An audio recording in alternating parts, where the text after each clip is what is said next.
காலை நேரம் சந்திக்கிற சிறப்பு தடய அறிவியல் துறை பேராசிரியர் முனைவர் திரு சந்திரசேகர் சார்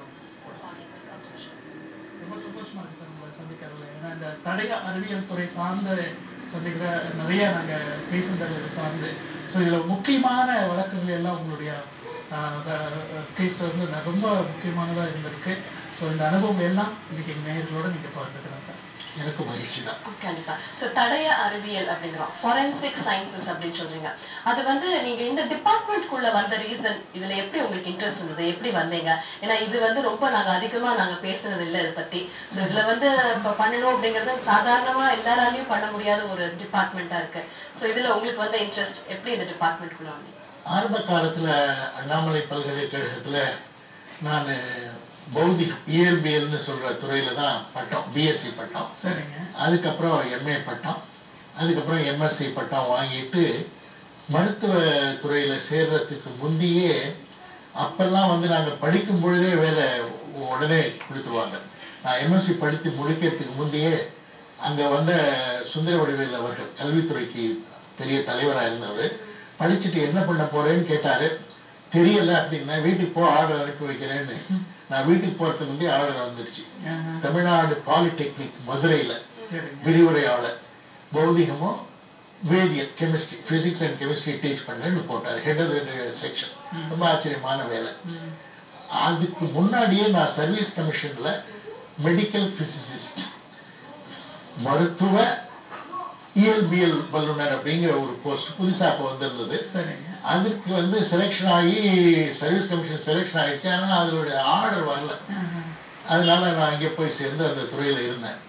அப்படி இருக்கும் பொழுது இந்த அண்ணாமலை பல்கலைக்கழக தாளாளர், அதாவது ப்ரோ சான்சலர்னு சொல்லுவோம், செட்டியார் அவர்கள் என்னை கூப்பிட்டு வங்கியில் ஒரு பெரிய வேலை தரேன். நான் மாணவர் தலைவராக இருந்திருக்கிறேன் அந்த அண்ணாமலை அந்த டயத்தில்.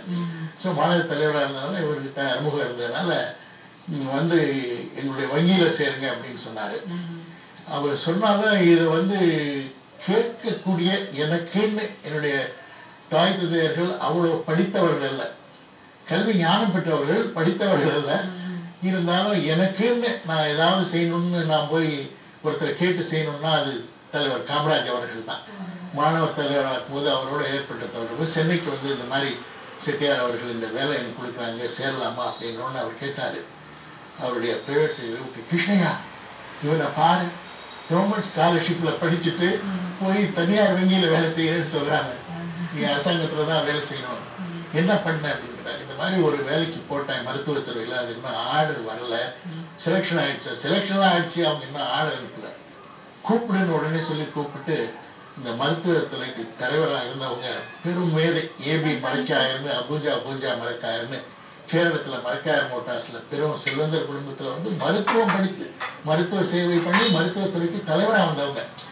அவங்ககிட்ட இவர் ஃபோன் பண்ணி கேட்டவுடனே, அது ஒன்றும் இல்லைங்க, அவர் தேர்ந்தெடுக்கப்பட்டு விட்டார், ஆனால் சிதம்பரத்திலிருந்து காவல்துறை வெரிஃபிகேஷன் வரலை இன்னும் அப்படின்னாரு. என்ன வெரிஃபிகேஷன்னு? சட்டநாத பிள்ளை பேரன், வக்கீல்சாமி பிள்ளை மகன், சொந்த ஊர் இந்த கிராமம், எனக்கு அந்த பையனையும் அந்த குடும்பத்தையும் 20 வருஷமா தெரியும், வேற என்ன வெரிஃபிகேஷன் வேணும்னு அனுப்பிச்சு வச்சிருக்க ஆர்டர் சாயந்தரமே சொல்லி எனக்கு சாயந்தரமே ஆர்டர் வந்து அப்போ அந்த விரிவுரையாளர் பதவியை விட்டு இதுவும் மதுரையிலே மருத்துவமனை கேஎஸ்கே ஹாஸ்பிட்டலில் போய் சேர்ந்தேன்.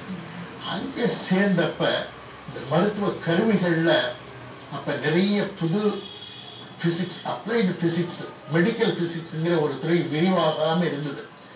அந்த துறையில் 7 வருஷங்கள் அங்கே ஐசோடோப் லெபார்டரி முதல்ல ஏற்பாடு செய்தேன். அப்புறம் வந்து இந்த 18 வயசு கீழே மேலே இருக்கக்கூடிய பிள்ளைகளுடைய வயது கணிக்க வேண்டியது அவசியமாக இருந்தது. ஜுவனைல் டெலிக்வன்சின்னு வளராத குழந்தைகள் குற்றம் செய்தால் எப்படி கண்டுபிடிக்கிறதுனா அவங்களுடைய வயது நிர்ணயிக்கப்பட வேண்டும். அதுக்கு எக்ஸ்ரேல இருக்கும் பொழுது இந்த எலும்பு ஜாயிண்ட்டுகள்லாம் ஒரு முதல்ல வந்து எஃபிசிஸ் டயபிசிஸ்ன்னு 2 தனியாக இருந்தால் இந்த எலும்பு ஒரே எலும்பாக சேரும். அது முழுமையாக சேர்ந்துச்சுன்னா 18 முடிஞ்சிருச்சுன்னு அர்த்தம், சேரலைன்னா 18 விட கம்மி. இதுல எல்லாம் ஆர்வம் காட்டும் பொழுது அதனால இது குற்றம் வழக்குகள் எல்லாம் சம்பந்தப்பட்டிருக்கிற துறையா இருக்கு அப்படின்னு அதெல்லாம் படித்துக்கிட்டு இருக்கும் பொழுது கிட்டத்தட்ட 6 வருஷங்கள் சென்று விட்டன. அப்பொழுதுதான் சென்னையிலே இந்த தடய அறிவியல் துறை அப்பொழுது பெயர் கெமிக்கல் எக்ஸாமினர்ஸ் லெபார்டரி என்று பெயர். அங்கே வேலை செய்வர்கள் எல்லாம் வேதியியல் நிபுணர்கள். கெமிஸ்ட்ரி தான் மூலமாக வைத்து ஆராய்ச்சி செய்வதனாலே புதிதாக கருவிகள் அனாலிசிஸ், இன்ஸ்ட்ருமெண்டல் அனாலிசிஸ் பண்ணக்கூடிய கருவிகள் வந்த உடனே ஒரு பௌதிக வல்லுநர் வேண்டும் என்று சர்வீஸ் கமிஷன் மூலம் கேட்டிருந்தார்கள்.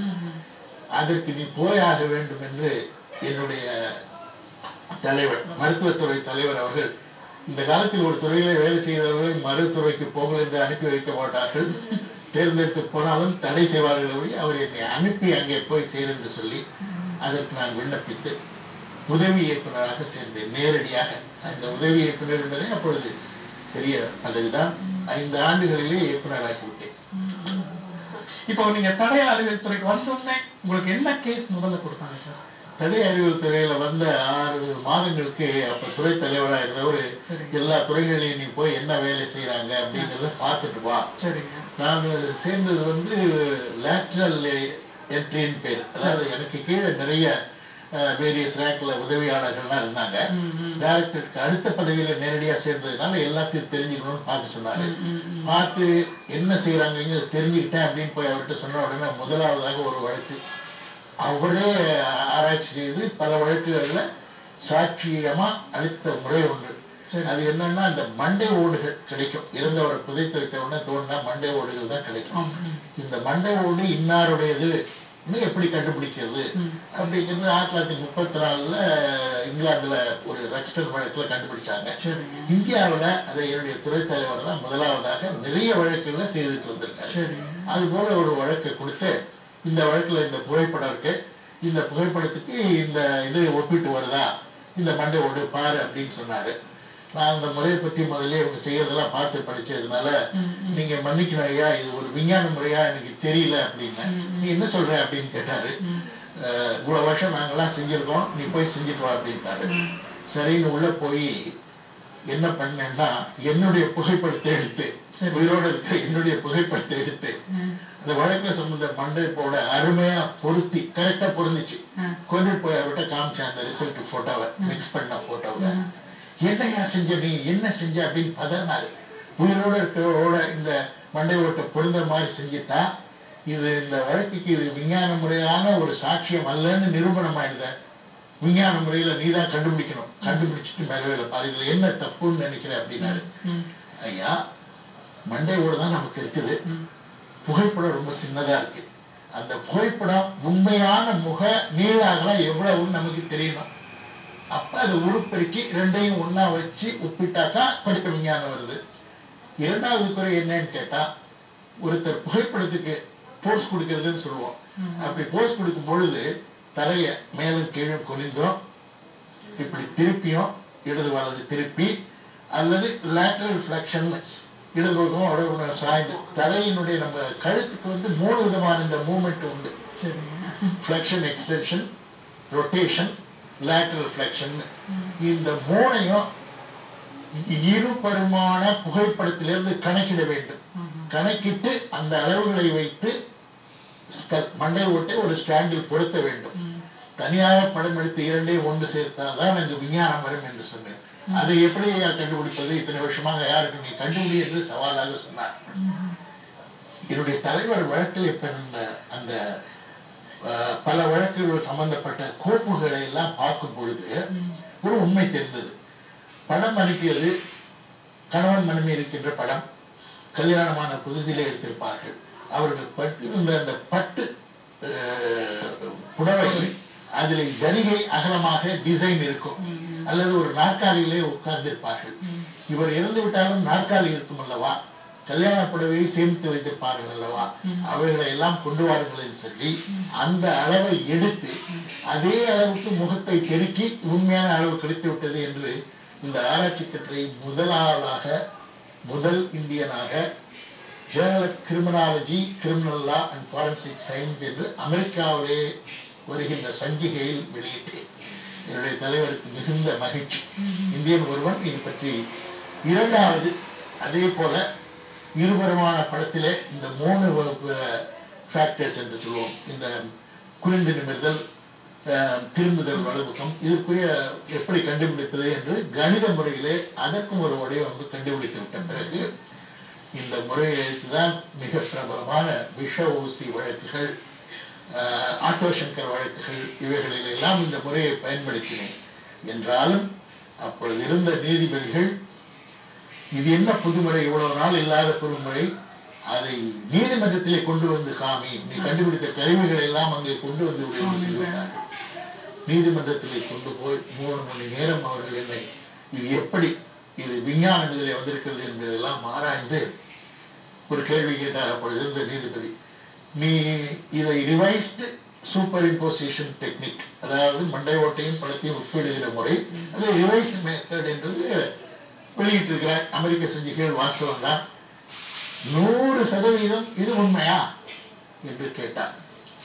ஐயா, இதை 100% உண்மை என்று நான் எப்படி சொல்லுவேன்? எனக்கு பிறகு ஒரு விஞ்ஞானி வந்து இதை மேலும் விரிவுபடுத்தலாம் அல்லவா, வேறு முறைகள் வர, அதையும் நீங்களே கண்டுபிடித்தால் என்று நீதிபதி ஒரு ஆணையிட்டார்.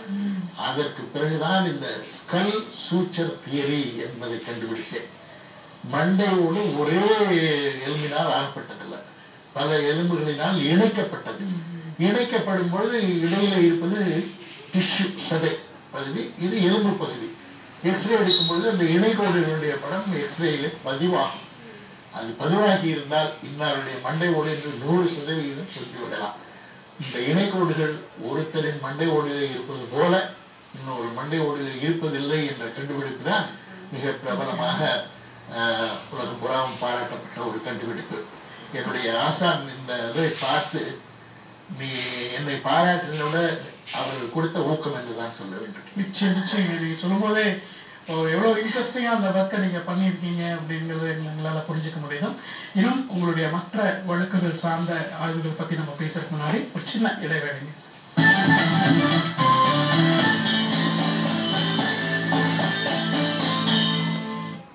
உங்கள் ஜெயா டிவியில்